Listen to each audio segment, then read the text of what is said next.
PS news వార్తలకు స్వాగతం. ముందుగా వార్తల్లోని ముఖ్యాంశాలు. హైదరాబాద్ భూముల కేటాయింపుల్లో వేల కోట్ల కుంభకోణాలు జరిగాయని కేటీఆర్ ఆరోపణ. రేవంత్ కుటుంబంపై ఆరోపణలు. విలువైన భూముల కేటాయింపుల్లో పారదర్శకత లేదని విమర్శ. కేటాయింపుల వివరాలు ప్రజల ముందుంచాలని డిమాండ్.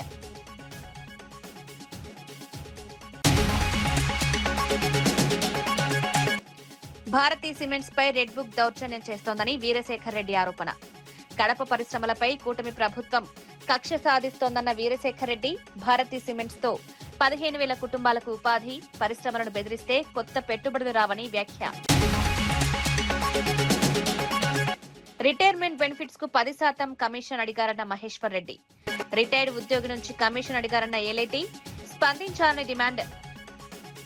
బిల్లులు క్లియర్ చేయడానికి 10% కమిషన్ ఆరోపణలపై సమగ్ర విచారణ జరపాలని డిమాండ్.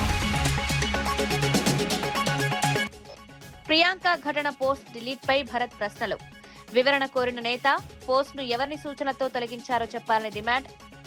పూర్తి దర్యాప్తు చేయాలని వెల్లడి. ప్రజలకు వాస్తవాలు తెలియకుండా చేయడం సరికాదన్న మార్గాని భరత్.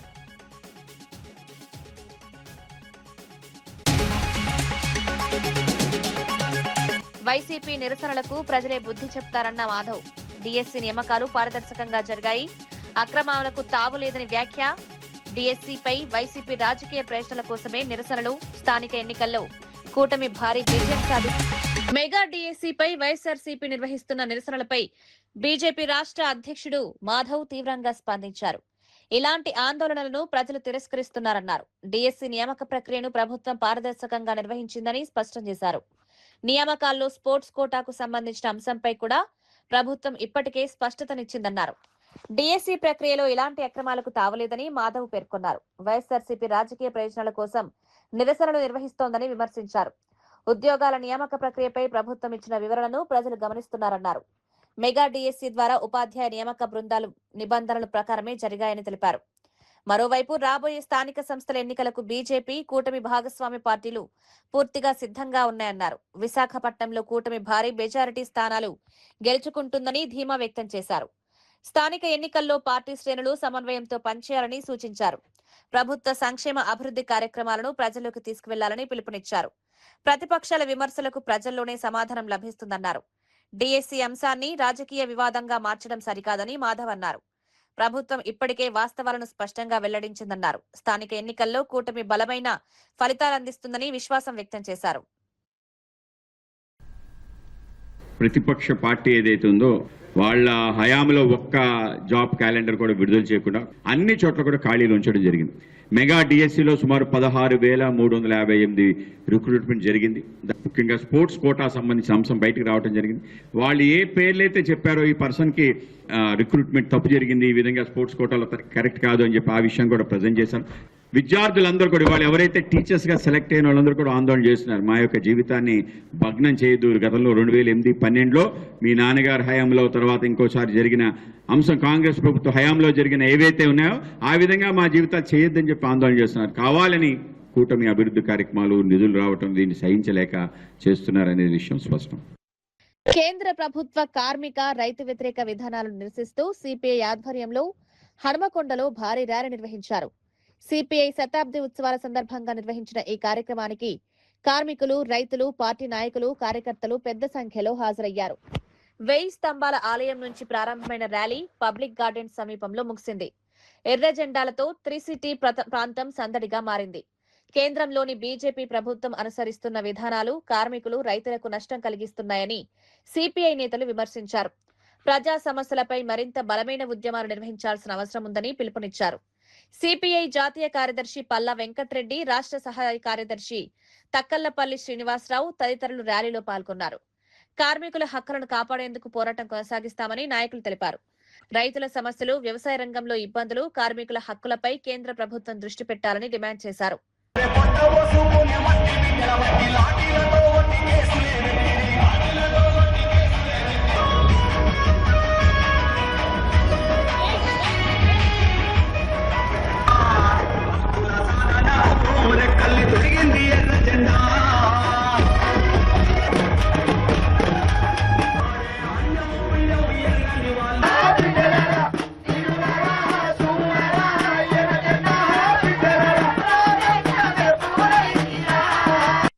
ఢిల్లీ సర్కార్కు బదలావ్ అనే నినాదంతో ఈ నెల 6వ తేదీ నుండి 14వ తేదీ వరకు దేశవ్యాప్తంగా పాదయాత్రలు ప్రచార యాత్రలు నిర్వహించాలని పార్టీ నిర్ణయించింది. గత 12 సంవత్సరాలుగా బీజేపీ దేశంలో అన్ని రంగాల్లో వైఫల్యం చెందిందని, వారిచ్చిన హామీలను అమలు జరపలేదని నిర్ణయంతో భారత కమ్యూనిస్ట్ పార్టీ ఢిల్లీ సర్కార్కు బదలావ్ అని ఒక నినాదంతో ప్రచార యాత్రలు చేసి రేపు సెప్టెంబర్ 1వ తేదీ రామలీలా మైదాన్లో గొప్ప బహిరంగ సభతో ముగింపు చేయబోతా ఉన్నాం.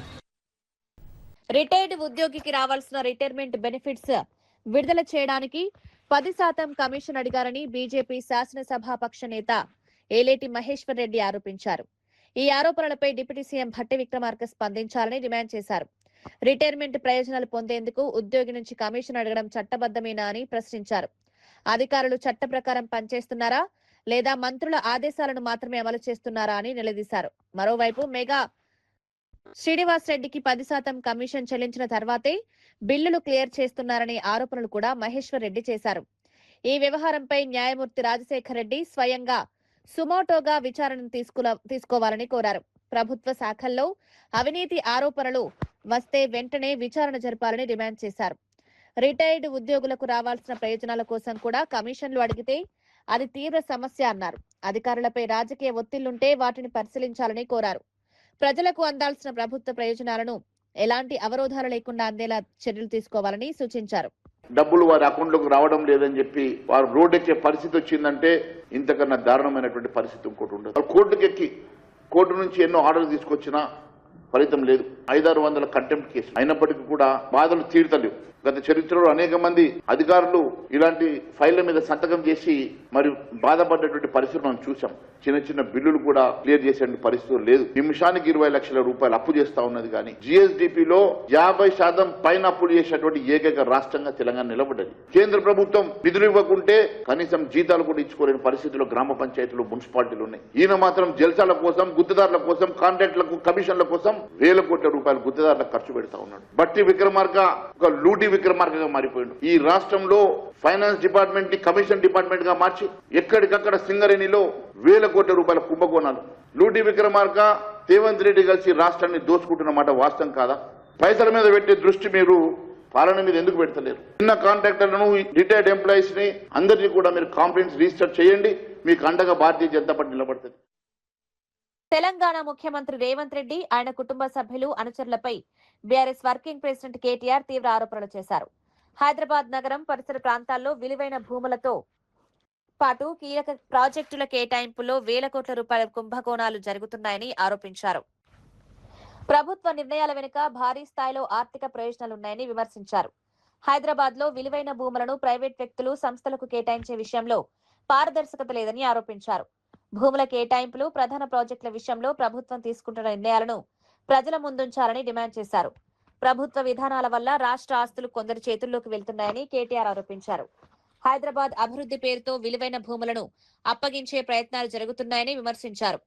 ఈ వ్యవహారాలపై సమగ్ర విచారణ జరపాలని కోరారు. ప్రభుత్వంలోని నిర్ణయాలపై ప్రజలకు పూర్తి సమాచారం అందించాలని డిమాండ్ చేశారు. భూముల విలువ, కేటాయింపుల ప్రక్రియ, లబ్ధిదారుల వివరాలను బహిర్గతం చేయాలన్నారు. తెలంగాణ ప్రజల ఆస్తులను కాపాడేందుకు బీఆర్ఎస్ పోరాటం చేస్తుందని కేటీఆర్ తెలిపారు. ప్రభుత్వ నిర్ణయాలను రాజకీయంగా ప్రశ్నిస్తూనే ఉంటామని స్పష్టం చేశారు. छोटा भाई है तो कुछ भी पॉसिबल है क्या? कुछ भी मुमकिन है क्या? कोई कंपनी में एक भी एम्प्लॉय नहीं, 1 लाख उसका पेडअप इक्विटी है. ऐसी कंपनी को आप 200 करोड़ वाले जमीन क्यों दिया आपने? ये हमने कल सवाल किया तो जवाब मिलता है कि रेवंत रेड्डी के भाई का इस कंपनी से कोई लेना देना नहीं है. आज हम बता रहे हैं कि भाई रेवंत रेड्डी के भाई यूएस कॉन्सुल जनरल के साथ बैठे हुए हैं, टेसरैक्ट एडवांस सिस्टम्स के चेयरमैन बन के. रेवंत रेड्डी के भाई यूएस आईपीएफ में शामिल हो गए इस कंपनी के चेयरमैन बन के. तो एक तरफ आप कहते हो भाई का कोई लेना देना नहीं है इस कंपनी के साथ, दूसरे तरफ भाई साहब अपने लिंक्डइन में डाल दिए हैं कि मैं इस कंपनी का चेयरमैन हूं. तो सच क्या है, इसको बाहर आना है. इसलिए हम रेवंत रेड्डी जी से पूछना चाहते हैं कि भाई सच बता दो क्या है. आपके भाई साहब को जो आपने गिफ्ट दिया, इसको लेके हम जरूर पूरी तरह से जो गवर्नर और जो लोकायुक्त और जो बाकी इंस्टीट्यूशन है, जो कोर्ट्स हैं, उनके पास जाएंगे और इंसाफ की लड़ाई हम लड़ेंगे और सरकार को जवाब देना पड़ेगा। कल को कोई एक और स्टार्टअप 1 लाख रुपया इक्विटी के साथ कंपनी बनाती है तो उनको भी क्या आप ऐसे ही 200-300 करोड़ वाले जमीन ऐसे ही दे देंगे without following any due process? या आपके भाई लोगों के लिए एक अलग कानून या अलग रूल्स होते हैं, या आपको जवाब देना होगा? ये मुड़ा स्कैम से भी बड़ा स्कैम है। कर्नाटक में जो मुड़ा स्कैम हुआ, जिसको लेके सिद्धरामैया जी को इस्तीफा देने की नौबत आ पड़ी थी, उससे भी बड़ा स्कैम है। हम छोड़ेंगे नहीं कांग्रेस गवर्नमेंट को, और राहुल गांधी जी को भी जवाब देना होगा। आप कहते हो इंदिरम्मा राज्यम, क्या यही इंदिरम्मा राज्यम है?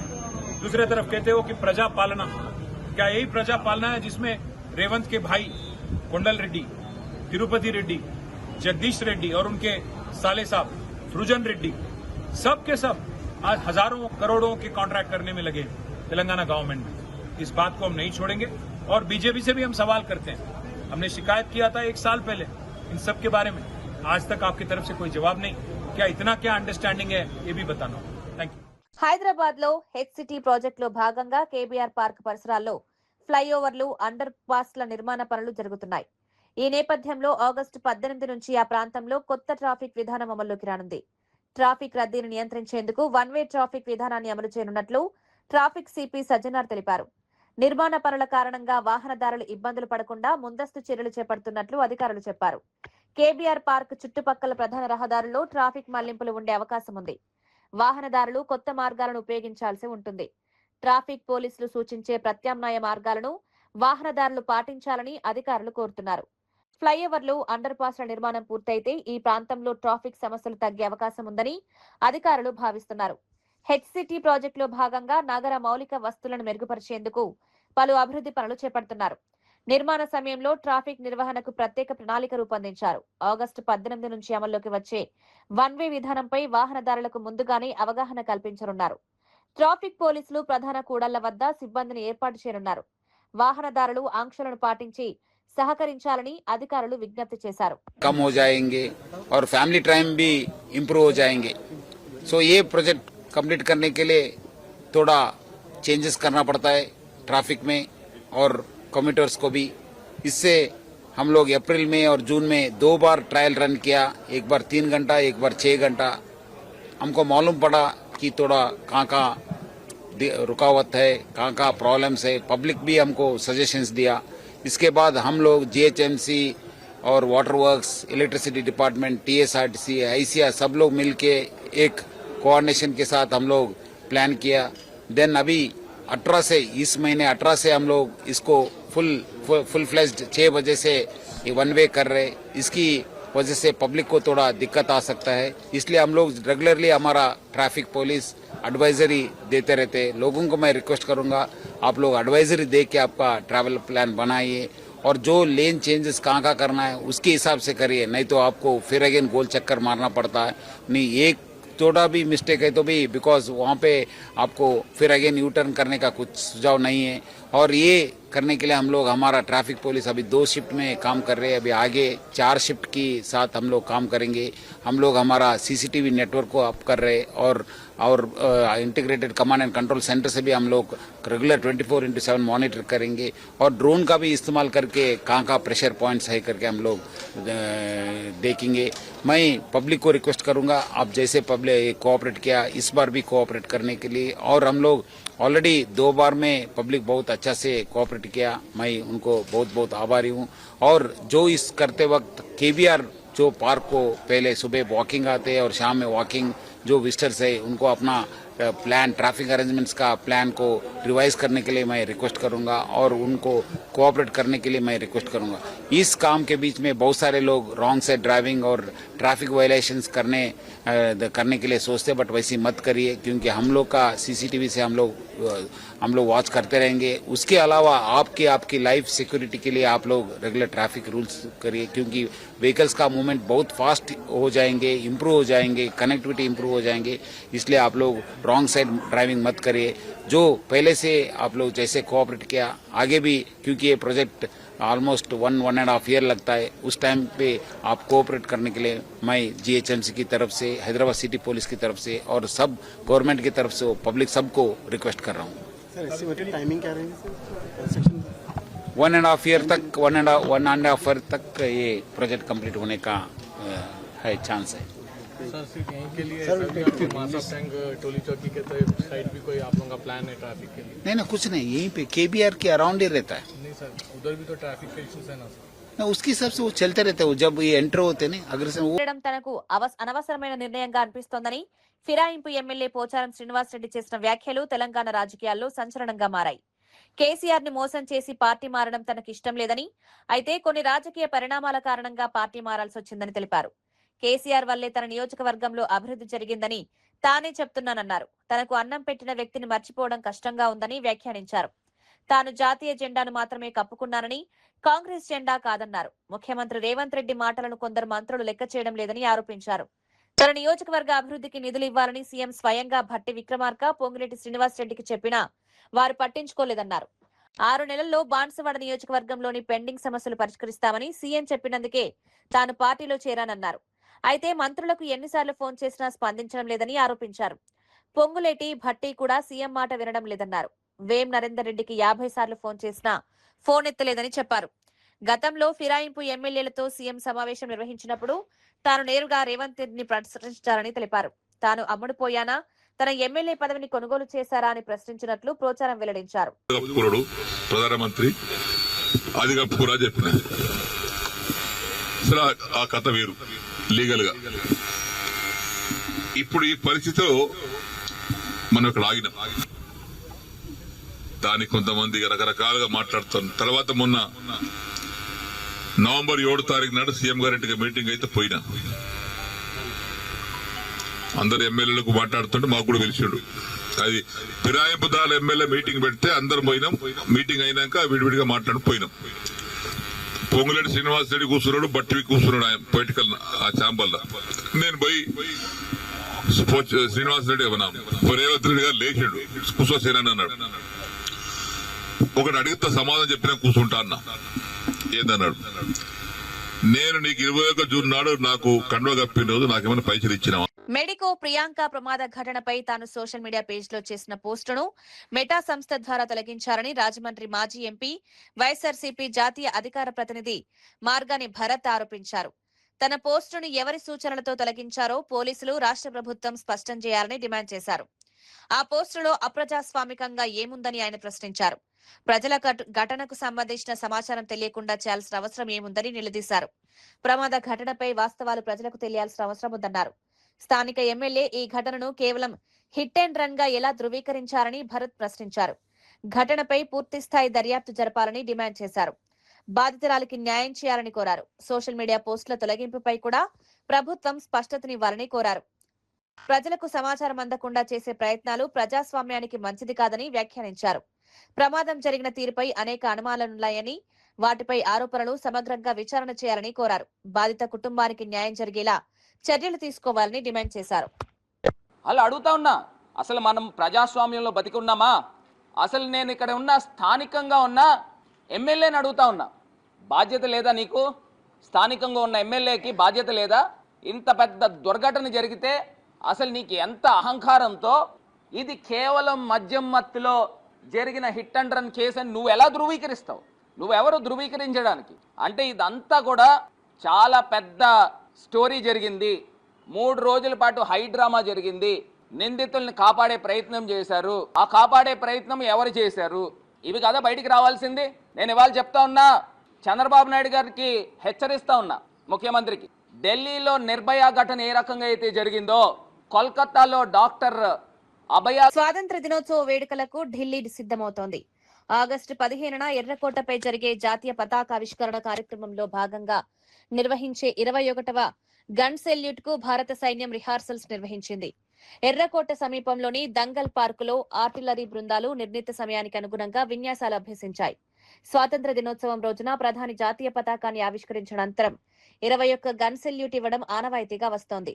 ఈ నేపథ్యంలో ముందస్తు సాధన చేపట్టారు. రిహార్సల్స్ సందర్భంగా సైనిక బృందాలు సమన్వయంతో కార్యక్రమాలు నిర్వహించాయి. మరోవైపు ఎర్రకోట పరిసరాల్లో భద్రతా ఏర్పాట్లను అధికారులు సమీక్షించారు. స్వాతంత్ర దినోత్సవ వేడుకలకు భారీగా ప్రజలు తరలివచ్చే అవకాశం ఉండడంతో భద్రతను మరింత కట్టుదిట్టం చేశారు. అనుమానాస్పద కదలికలపై నిఘా పెంచారు. ట్రాఫిక్ నియంత్రణకు కూడా ప్రత్యేక చర్యలు చేపడుతున్నారు. ఈ ఏడాది స్వాతంత్ర దినోత్సవ వేడుకల్లో మరో ప్రత్యేకత ఉండనుంది. తొలిసారి ఎర్రకోటపై నుంచి వందే మాతరం ఆలపించనున్నట్లు అధికారులు తెలిపారు. దేశ రాజధానిలో వేడుకలకు సంబంధించిన ఏర్పాట్లు తుది దశకు చేరుకున్నాయి.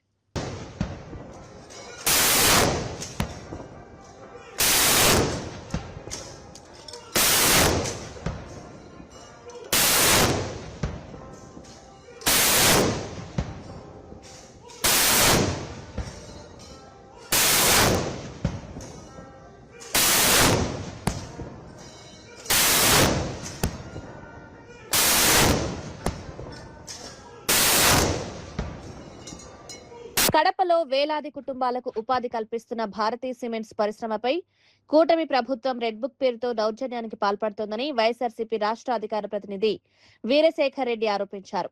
భారతీ సిమెంట్స్ ద్వారా కడప ప్రాంతంలో సుమారు 15,000కు పైగా కుటుంబాలకు ఉపాధి లభిస్తోందన్నారు. పరిశ్రమలపై ప్రభుత్వ విధానం కారణంగా రాష్ట్రంలో పారిశ్రామిక రంగం దెబ్బతింటోందని విమర్శించారు. కూటమి ప్రభుత్వానికి కప్పం కట్టలేక 12,890 కోట్ల విలువైన పరిశ్రమలు రాష్ట్రం నుంచి తరలిపోయాయని ఆరోపించారు. రాష్ట్రంలో పారిశ్రామిక విధ్వంసం జరుగుతోందని తీవ్ర వ్యాఖ్యలు చేశారు. పెట్టుబడులు తీసుకురావాల్సిన ప్రభుత్వం పరిశ్రమలకు ఇబ్బందులకు గురిచేస్తోందన్నారు. పరిశ్రమలు తరలిపోతే వేలాది మంది ఉద్యోగాలు కోల్పోయే ప్రమాదం ఉందన్నారు. కడప జిల్లాలో ఉపాధి, స్థానిక ఆర్థిక వ్యవస్థకు భారతీ సిమెంట్స్ కీలకమన్నారు. పరిశ్రమలను ప్రోత్సహించే విధానాలు అవలంబించాల్సిన ప్రభుత్వం రాజకీయ కక్ష సాధింపులకు పాల్పడుతోందని ఆరోపించారు. పారిశ్రామికవేత్తలకు భద్రత, స్థిరమైన విధానాలు కల్పించాలని డిమాండ్ చేశారు. రాష్ట్రంలో పెట్టుబడులు పెరగాలంటే ప్రభుత్వం పారదర్శకంగా వ్యవహరించాల్సిన అవసరం ఉందన్నారు. పరిశ్రమలను బెదిరించడం వల్ల కొత్త పెట్టుబడులు రావన్నారు. ఈ అంశంపై ప్రభుత్వం స్పష్టతనివ్వాలని వీరశేఖర్ రెడ్డి డిమాండ్ చేశారు. బెదిరించారు, చెట్టినాడు సిమెంట్స్ ని బెదిరించారు, శ్రీ సిమెంట్స్ ని బెదిరించారు, భావ్య సిమెంట్స్ ని బెదిరించారు. ఇలా రాష్ట్రంలో ఉన్న సిమెంట్ ఫ్యాక్టరీలు మొత్తం వీళ్ళకి కప్పం కట్టకపోతే మీరు ఫ్యాక్టరీ నడుపుకోవడానికి లేదు అన్న ఒక్క దుర్బుద్ధితో ఈ విధంగా బెదిరిస్తూ వచ్చి ఈ రోజు భారతీయ సిమెంట్స్ వార్సుగా 2-3 రోజులుగా ప్లాంట్ లో ఉత్పత్తి కూడా అయిపోయింది. 15,000 మంది ప్రత్యక్ష పరోక్ష ఉద్యోగుల యొక్క జీవితాలు గాల్లో దీపమైపోయాయి. సో ప్లాంట్ లో ఉత్పత్తి ఆగిపోతే వీళ్ళ భవిష్యత్తు ఏంటి? సో ఇవేమీ పట్టవు ఈ ప్రభుత్వానికి. వాళ్ళకి కావాల్సింది కేవలం క్యాష్, అదేవిధంగా కక్ష సాధింపు. ఈ విధంగా దుర్మార్గంగా భారతీయ సిమెంట్స్ ను కూడా ఆపేసే పరిస్థితి తీసుకొచ్చారు. సో ఇవి కాకుండా వీళ్ళ ప్రభుత్వ అధికారంలోకి వచ్చిన తర్వాత వీళ్ళకి కప్పం కట్టలేక 12,890 కోట్ల రూపాయల పరిశ్రమలు రాష్ట్రం నుంచి పరుగు ఎంతలా పరిగెత్తాయంటే వెనక్కి కూడా తిరిగి చూడాల. ఎందుకురా అంటే రాష్ట్రంలో వీళ్ళు పరిశ్రమ పెట్టాలన్నా వీళ్ళకి భూ కేటాయింపు. నియామకాలలో అవకతవకలు జరిగాయని ఆరోపిస్తూ వైఎస్ఆర్సీపీ నిర్వహించిన నిరసన ర్యాలీలో ప్రజలు, విద్యార్థులు, నిరుద్యోగులు పెద్ద సంఖ్యలో పాల్గొన్నారు. డిఎస్సి నియామక ప్రక్రియపై ప్రభుత్వాన్ని నిలదీస్తూ వైసీపీ నేతలు ఈ ర్యాలీ నిర్వహించారు. నిరుద్యోగులకు న్యాయం చేయాలని డిమాండ్ చేస్తూ నినాదాలు చేశారు. ర్యాలీకి ప్రజల నుంచి భారీ స్పందన వచ్చిందని వైఎస్ఆర్సీపీ నేతలు తెలిపారు. తమ నిరసనకు వస్తున్న స్పందన చూసి ప్రభుత్వం అడ్డంకులు సృష్టిస్తోందని ఆరోపించారు. చంద్రబాబు ప్రభుత్వం కుట్రపూరితంగా వ్యవహరిస్తోందని విమర్శించారు. ర్యాలీలో పాల్గొంటున్న వారిపై ఎక్కడికక్కడ అక్రమ కేసులు నమోదు చేస్తున్నారని, నిర్బంధాలకు పాల్పడుతున్నారని ఆరోపించారు. ప్రజల నుంచి వస్తున్న వ్యతిరేకతను అణచివేయడానికే పోలీసులు అధికార యంత్రాంగాన్ని ఉపయోగిస్తున్నారని విమర్శించారు. డిఎస్సి నియామకాలపై పూర్తి స్థాయి విచారణ జరిపించాలని డిమాండ్ చేశారు. ఉద్యోగాల కోసం కష్టపడి చదివిన నిరుద్యోగులకు న్యాయం చేయాలని కోరారు. నియామక ప్రక్రియలో అవకతవకలు ఉంటే బాధ్యులపై చర్యలు తీసుకోవాలన్నారు. చాలా క్లారిటీగా ఉందండి. ఈ డిఎస్సి 2025 లో జరిగినటువంటి వాటిల్లో మేము అడిగినటువంటి ప్రశ్నలు చాలా స్పష్టంగా ఉన్నాయి.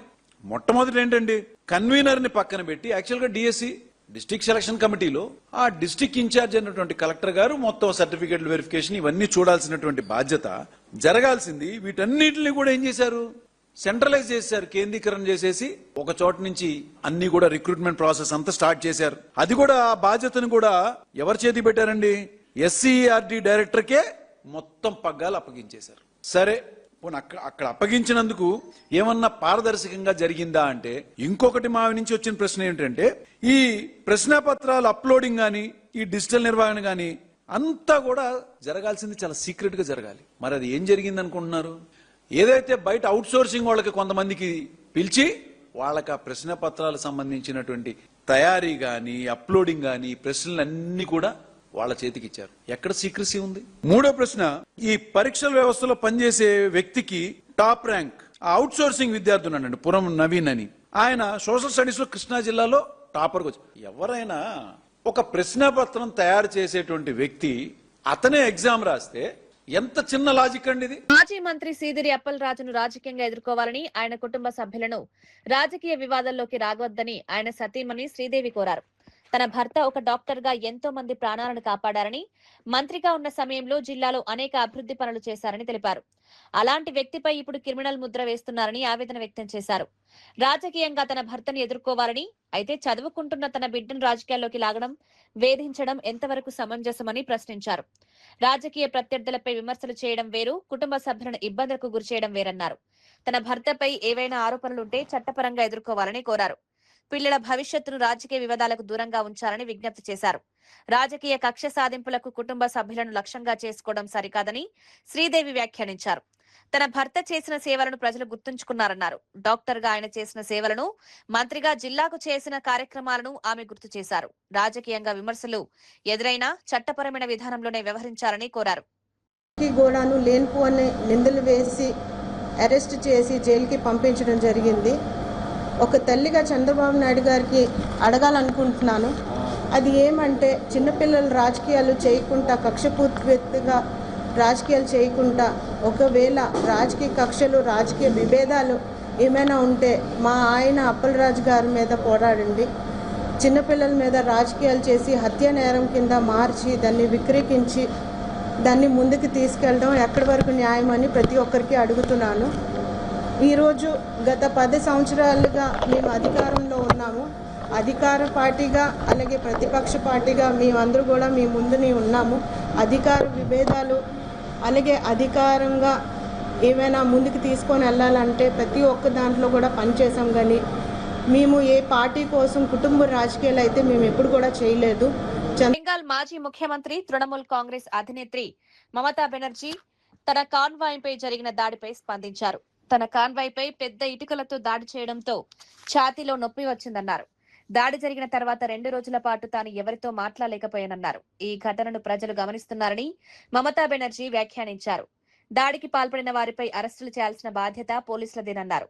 తాజాగా పోలీసులు తమ టీఎంసీ భవన్ వచ్చి అక్కడి ప్రజలను వేధించారని ఆరోపించారు. తమకు గొడవలు, హింస అవసరం లేదని, శాంతి కావాలని స్పష్టం చేశారు.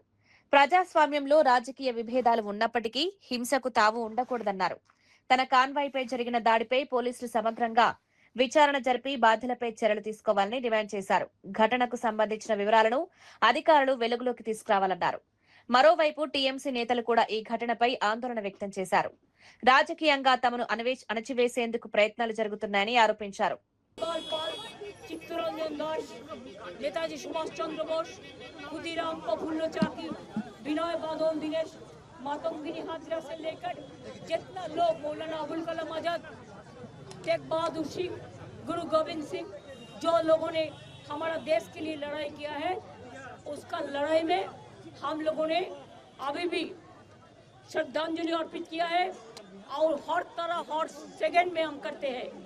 हम दिखाने के लिए कोई प्रोग्राम नहीं करते हैं, लेकिन हम दिल से सोचता है सारे जहां से अच्छा हिंदुस्तान हमारा. जय हिंद, जय हिंद, जय हिंद, वंदे मातरम, वंदे मातरम, वंदे मातरम, सुभाष बोस गांधी बोस, सुभाष बोस गांधी बोस, रविंद्र रामकृष्ण जिंदाबाद, जिंदाबाद, जिंदाबाद. रविंद्रनाथ ठाकुर को भी हम लोग श्रद्धांजलि अर्पित करते हैं, जिन्होंने देश के लिए जनगण मन अधिनायक को लिखा है. वो गाना भी आज चलने नहीं देता है. इसी के लिए हम जाने का पहले हमारा देश का जो नेशनल सॉन्ग है, नेशनल एंथम है, sorry, Vande Mataram is our national song and Jana Gana Mana Adhinayaka is our national anthem. So इसको हम गाना प्रस्तुत करके श्रद्धांजलि अर्पण करके तो अभी हम और कोई जगह में जाएगा. హైదరాబాద్ భూముల కేటాయింపుల్లో వేల కోట్ల కుంభకోణాలు జరిగాయని కేటీఆర్ ఆరోపణ. రేవంత్ కుటుంబంపై ఆరోపణలు. విలువైన భూముల కేటాయింపుల్లో పారదర్శకత లేదని విమర్శ. కేటాయింపుల వివరాలు ప్రజల ముందుంచాలని డిమాండ్.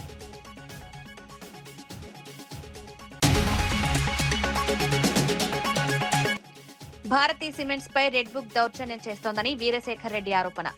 కడప పరిశ్రమలపై కూటమి ప్రభుత్వం కక్ష సాధిస్తోందన్న వీరశేఖర్ రెడ్డి, భారతీ సిమెంట్స్ తో 15,000 కుటుంబాలకు ఉపాధి, పరిశ్రమలను బెదిరిస్తే కొత్త పెట్టుబడులు రావని వ్యాఖ్య.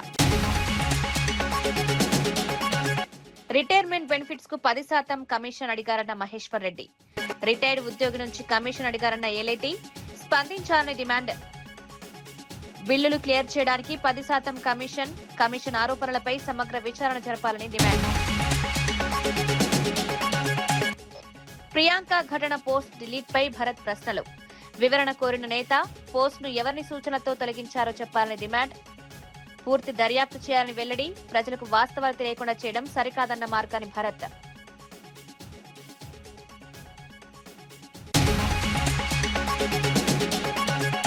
వైసీపీ నిరసనలకు ప్రజలే బుద్ధి చెప్తారన్న మాధవ్. డిఎస్సీ నియామకాలు పారదర్శకంగా జరిగాయి, అక్రమాలకు తావు లేదని వ్యాఖ్య. డిఎస్సీపై వైసీపీ రాజకీయ ప్రయోజనాల కోసమే నిరసనలు. స్థానిక ఎన్నికల్లో కూటమి భారీ విజయం సాధించింది.